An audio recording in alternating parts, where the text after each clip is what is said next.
Good morning! Alors, bonjour à tous. Ce matin, nous continuons les mathématiques en attaquant la séance numéro 91. Alors, on va apprendre aujourd'hui à soustraire des dizaines et des unités. On sait déjà additionner les dizaines et les unités. Grâce à notre tableau de numération, on a appris la dernière fois à les additionner en colonnes. Voilà, ce qui nous simplifie quand même pas mal la vie. Alors aujourd'hui, on va apprendre à faire la même chose, mais en soustrayant, c'est-à-dire en enlevant des dizaines et des unités à un nombre. Attention, je vous montre. Voilà. Je voudrais soustraire 13 de 38. Donc réaliser le calcul 38 moins 13. Donc j'ai déjà préparé mes deux tableaux de numération qui me seront bien utiles pour réaliser mon calcul posé. Alors, je vais déjà construire le nombre 38. 38, c'est 3 dizaines qu'on voit ici. Je les positionne.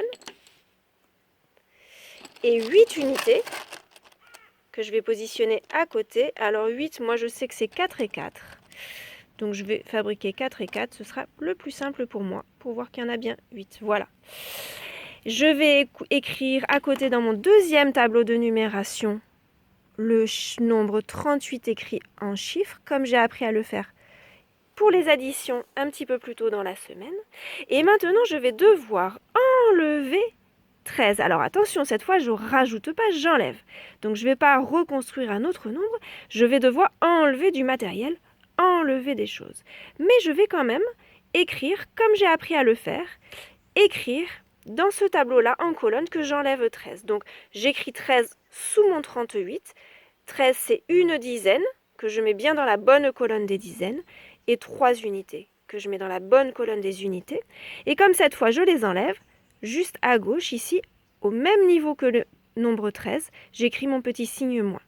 Ensuite, je trace un trait en dessous pour montrer que je vais chercher le résultat ici que je noterai.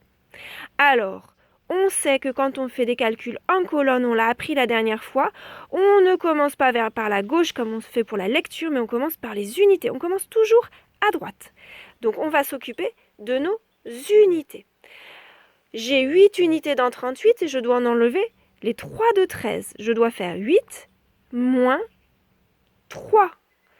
J'ai mes 8 et je dois enlever 3 unités. Regardez, je les ai mises de côté et je les enlève complètement. Il m'en reste donc 5. 8 moins 3 égale 5. Je l'ai travaillé ça depuis le début de l'année. Donc je sais que mon résultat aura 5 unités. Mais c'est pas terminé. Je dois encore enlever la dizaine du 13 là. La dizaine que j'ai notée ici, je dois calculer 3 moins 1. 3 dizaines moins une dizaine, je l'enlève, la dizaine du 13, elle s'en va, je l'ai enlevée, et il me reste donc 2 dizaines, 3 moins 1 égale 2. Voilà, donc mon résultat comprend 2 dizaines et 5 unités, c'est donc le nombre 25. Pardon, voilà, c'est le nombre 25. Une autre façon de vous représenter ce travail-là, si on veut faire le calcul en ligne et non pas en colonne, je vous le réécris en dessous. Donc j'ai 38 moins 13 égale. Je vais d'abord enlever mes unités. Donc je vais enlever 3 de 8. 3 ôté de 8, ça, il nous reste 5. Et ensuite, je m'intéresse à mes dizaines. Je vais ôter 1 de 3. 3 moins 1 égale 2. Je peux également retrouver mon résultat de cette façon-là. D'accord? En ligne, en reliant bien les unités entre les unités, les dizaines entre les dizaines, ou alors en colonne, en plaçant bien le premier nombre en premier, les dizaines dans les dizaines, les unités dans les unités, le deuxième nombre en dessous, toujours dizaines dans les dizaines, unités dans les unités, on n'oublie pas le signe moins, et ensuite on fait son petit calcul colonne par colonne, 8 moins 3 égale 5, 3 moins 1 égale 2. Voilà les enfants. Alors, je vous propose de réaliser maintenant un deuxième exemple, juste pour être sûr qu'on a bien compris et sans matériel cette fois. Alors, je vous propose cet exemple-là. Je veux calculer 28 moins 16. Alors, je trace à nouveau mes deux tableaux de numération. D'accord? Et je vais représenter maintenant 28 sur mon ardoise sans le matériel. Donc 28, c'est 2 dizaines que je représente en faisant des traits, et 8 unités que je trace dans la colonne des unités en faisant des petits ronds. Voilà. Et dans mon deuxième tableau à côté, je le représente en chiffres comme je sais le faire. 2 dizaines, 8 unités. Maintenant, j'enlève 16, donc je le note ici que je vais enlever 16. J'enlève, donc je mets le signe moins à gauche. 16, c'est 1 dizaine, 6 unités. Attention, je remplis bien mon tableau sans me tromper de colonne. Voilà. Et maintenant, je vais les enlever dans mes dessins. Donc, j'enlève toujours en premier les unités. Je dois calculer 8 moins 6. Je dois enlever 6 des 8. Donc, je barre. 1, 2, 3, 4, 5, 6.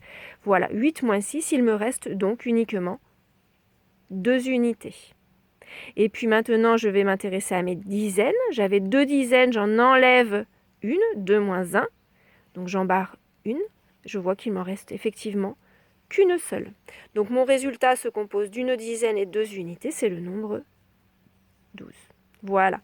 D'accord les enfants? Donc même sans matériel, on peut aussi représenter sur son ardoise en dessinant et en barrant le calcul demandé.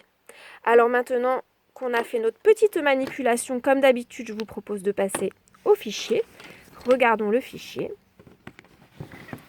Donc nous retrouvons ici la première situation que je vous ai montrée, où on soustrayait 13 de 38, d'accord?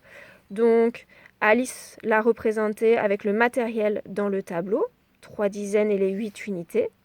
Elle a barré en premier les 3 unités, d'accord, de 13. Ensuite, elle a barré la dizaine. Donc, il nous reste uniquement 2 dizaines et 5 unités. Donc, ça nous donne bien le nombre 25. D'accord? Et ici, on a la petite représentation que je vous ai proposée également en ligne. Quand on enlève 38 moins 13, quand on enlève 13 de 38, eh bien on va chercher on enlève le 3 des 8 unités et le 10 du 30. Voilà, comme d'habitude. Alors, je vous propose maintenant de regarder la page d'à côté. Et là encore, comme toujours, on a la deuxième technique qui nous est présentée, la technique dans laquelle on utilise la bande numérique. D'accord? Donc là encore, on peut toujours utiliser la bande numérique. On va partir du nombre 38. Et comme il s'agit d'enlever, on ne va pas avancer vers la droite, mais on va reculer vers les nombres les plus petits, puisqu'on repart en arrière quand on soustrait. Alors Alice, elle, a décidé, pour soustraire le nombre 13, de d'abord soustraire la dizaine. Donc elle va faire un grand pas de 10, comme on l'a déjà fait à plusieurs reprises. On sait que si on fait un grand pas de 10, on ne touche pas aux unités. On aura toujours 8 unités, mais on enlève une dizaine. Donc on passe directement à 28. Et ensuite, elle va enlever les 3 unités du 13. D'accord? Elle a choisi de faire directement un bond de 3. On peut aussi faire 3 petits bonds de 1. 27, 26 et 25. Voilà, donc elle retrouve le résultat 25 qu'on avait retrouvé aussi avec notre matériel. Idriss, quant à lui, fait un peu la même démarche, mais il a choisi, lui, de soustraire en premier les unités, puisqu'on sait que sur la bande numérique, il n'y a pas d'ordre, on l'a déjà dit. Donc, de 38, il arrive à 35 en faisant un pas de 3 en arrière, ou alors 3 petits pas de 1 aussi, c'est possible. Et puis ensuite, de 35, il va encore devoir enlever la dizaine du 13. Donc, faire encore un grand bond de 10 en arrière pour arriver à 25. Voilà. D'accord? Donc, si vous le souhaitez, vous ferez également ce travail-là. Sinon, vous vous contenterez de faire les petits exercices demandés dans les fiches d'autonomie. Alors, comme d'habitude, le fichier vous propose ensuite de réaliser quelques calculs, 3 calculs. Là, je vous recommande d'utiliser surtout la méthode du calcul en colonne, telle que je vous l'ai présentée sur la vidéo au début. Et puis de réaliser un petit problème où on va utiliser forcément la soustraction, puisque c'est ce qu'on travaille aujourd'hui, la soustraction. Voilà. Et puis je vous laisse ensuite travailler sur votre fichier, sur vos fiches d'autonomie, pardon, comme tous les matins. Voilà, je vous dis à très bientôt. Au revoir.